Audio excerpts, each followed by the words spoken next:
What's up, everybody? Duke45 here, and today we are going to be looking at the Pursuit of Cobra Low Light.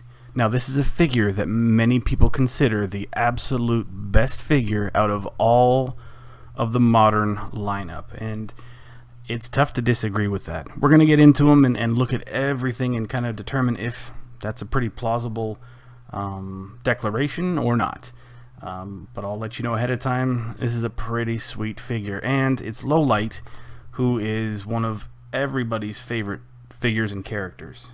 There's no denying the popularity of Low Light, and it makes a pretty sweet looking figure as well. So let's just jump right into him and get started with Night Ops Month's Low Light.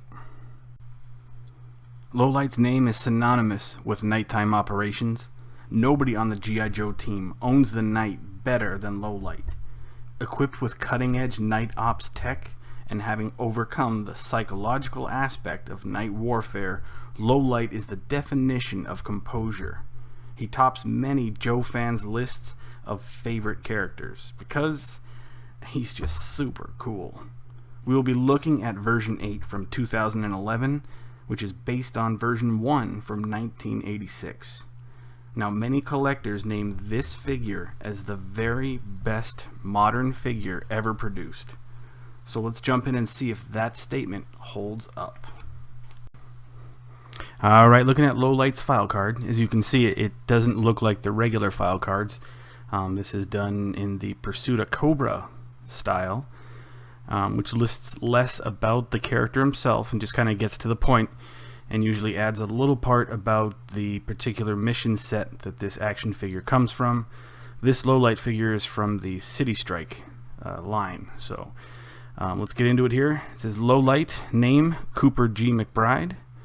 His grade is E6, Staff Sergeant, and it lists the mission equipment that he comes with.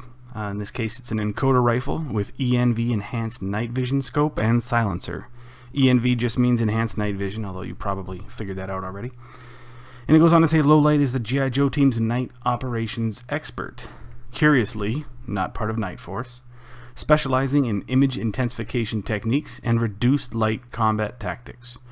As a child, he was afraid of the dark until he got lost in the woods and was found 3 weeks later with a flashlight and compass, skillfully finding his way home. In the dark Cobra warehouse, he positions himself to take Destro and the shock troopers by surprise. So again, it tells us a little bit about the warehouse and Destro and the shock troopers. This City Strike line deals with Destro selling arms out of a giant warehouse in the city. So it's kind of like an urban assault type storyline that this Low Light figure was packaged with.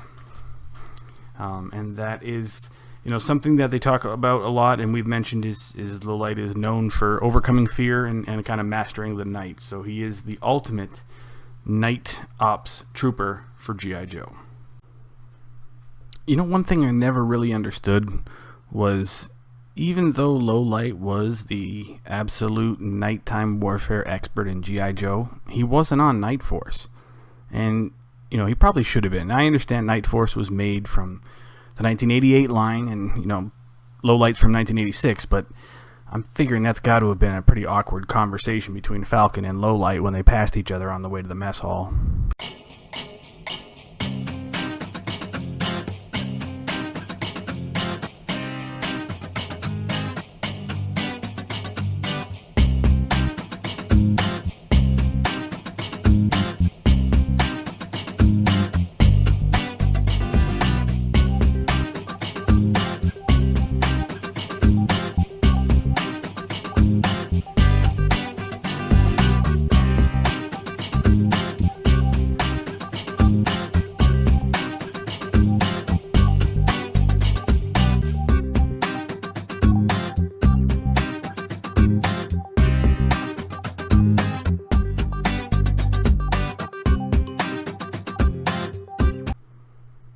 I guess you better watch out for those night dragons, huh?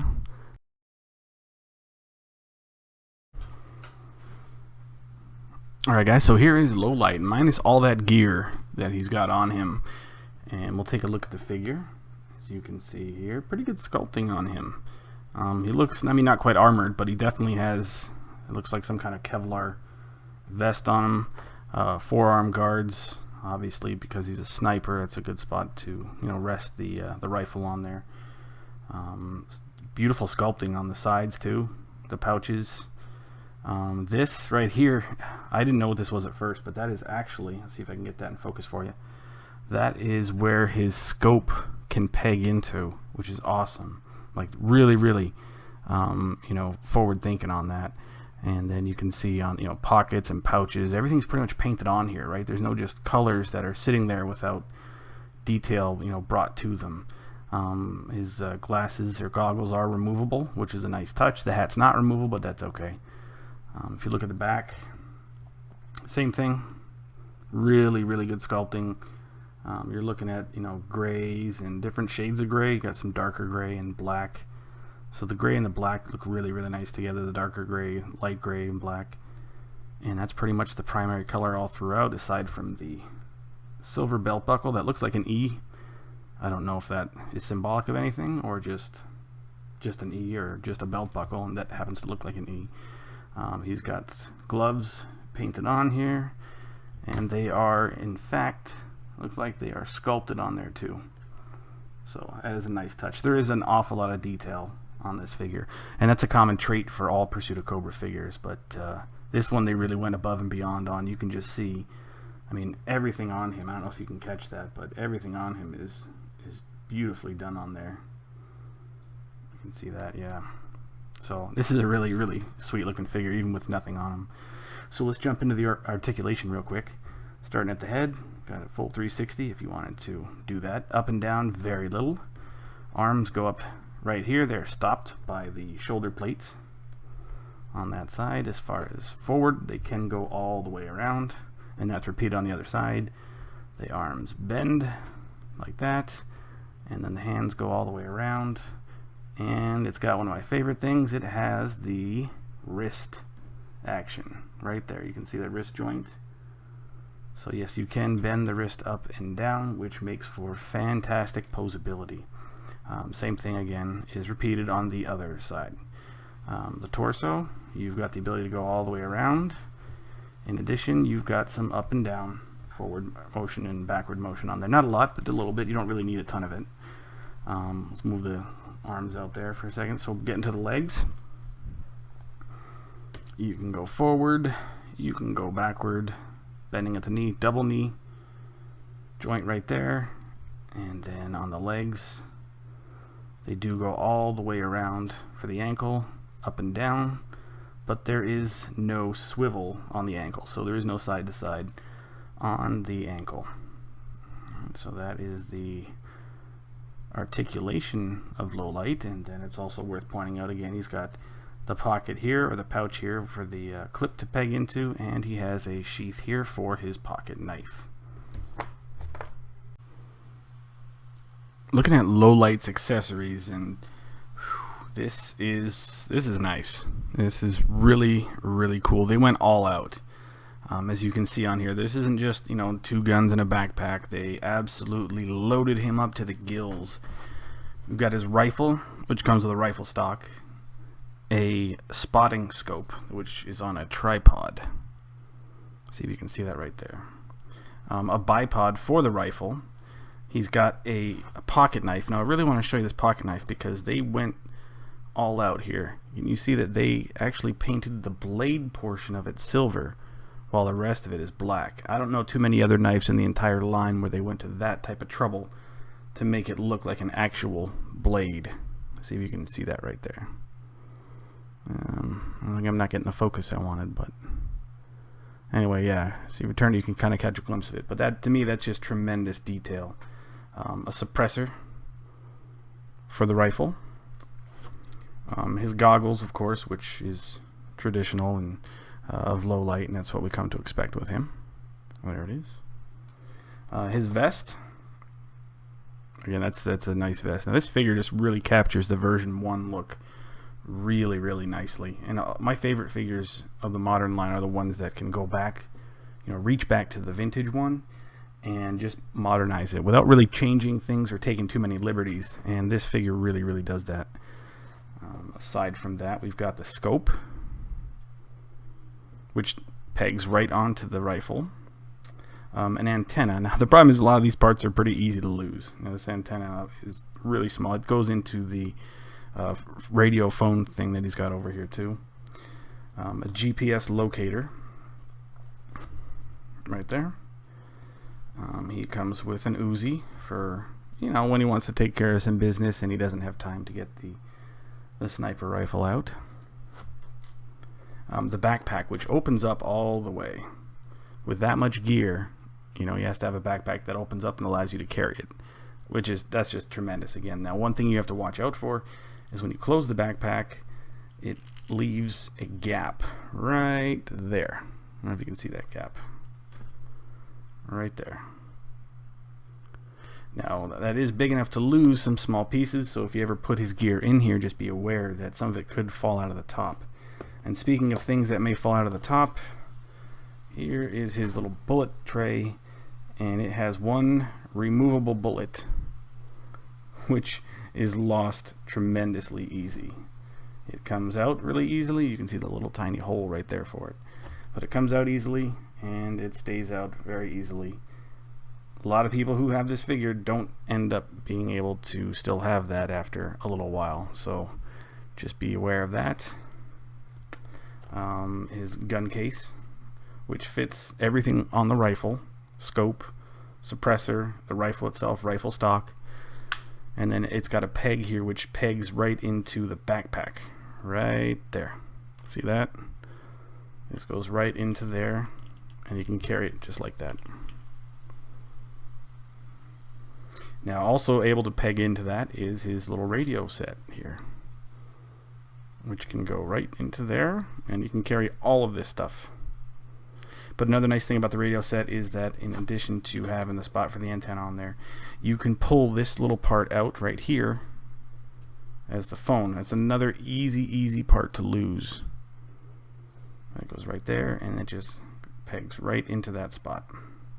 And this is his radio. So after he's done handling certain tasks, he uses this, calls for extraction, and then low light is on his way.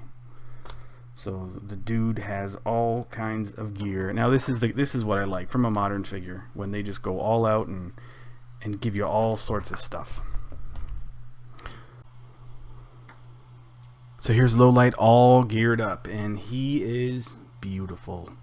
I mean, look at that. Every part of him on here stands out. Every detail shines. I mean, everything on here looks great. I really have a hard time finding things to pick on about that. Now, having said that, there is something which is the absolute thing that's stopping it from being, in my opinion, as close to a perfect figure as we can get.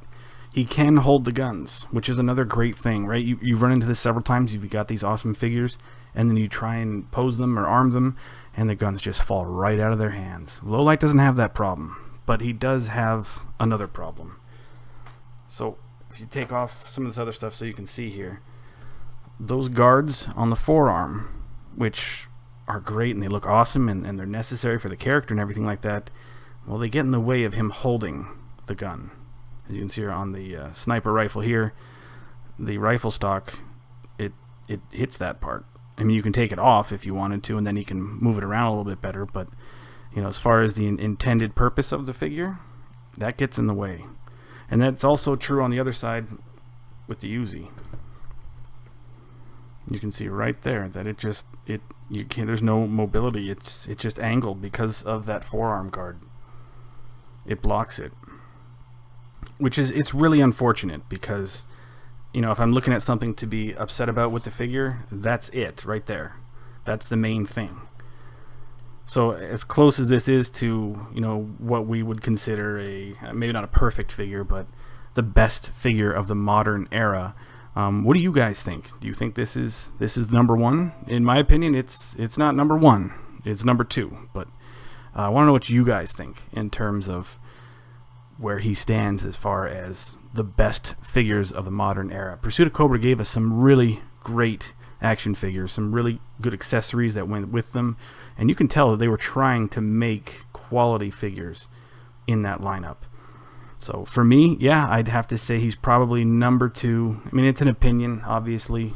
All bests lists are all personal opinion, but for me, it's this forearm guard spot right there.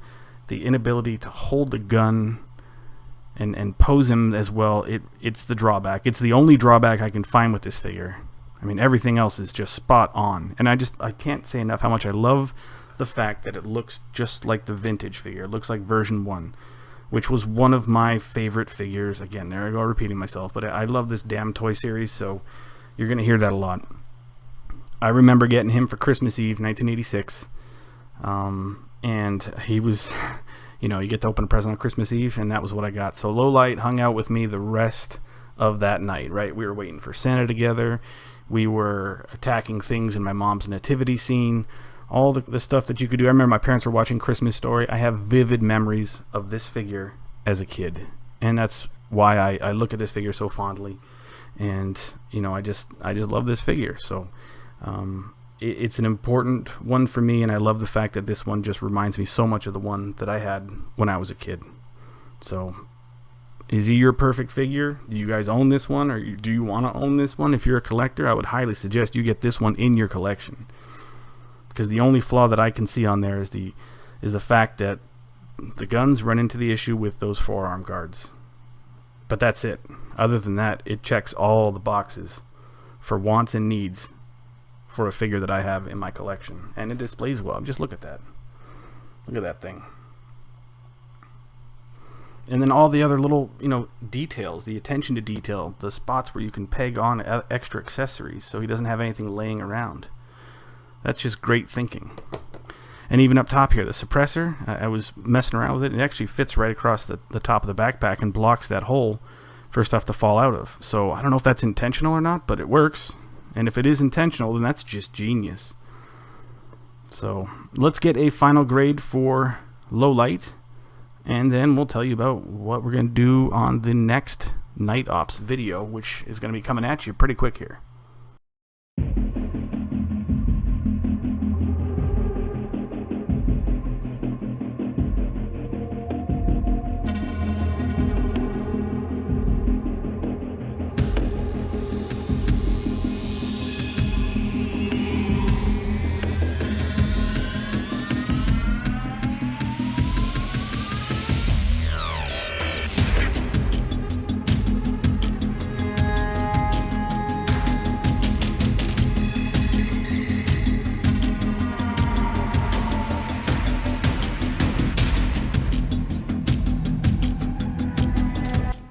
So there's my final grade for Lowlight. That's the highest grade I've given out so far. It's going to be tough to top that. I don't think many other figures are going to be able to do that. In fact, probably only one. So who is coming up next on Night Ops Month? Well, we looked at a really awesome and loved character for G.I. Joe. Maybe we should look at an awesome and loved character set from Cobra. There we go. The Night Viper. And you guys know the only way you get the drop on the Night Viper, right? Yeah, you do. Alright. Thanks for watching. And I will see you hopefully in a couple days here with the Night Viper for Night Ops Month. Shout out to Little Wookie. Appreciate the pictures of Lowlight in action you sent. And everybody else out there, hey, have a good one.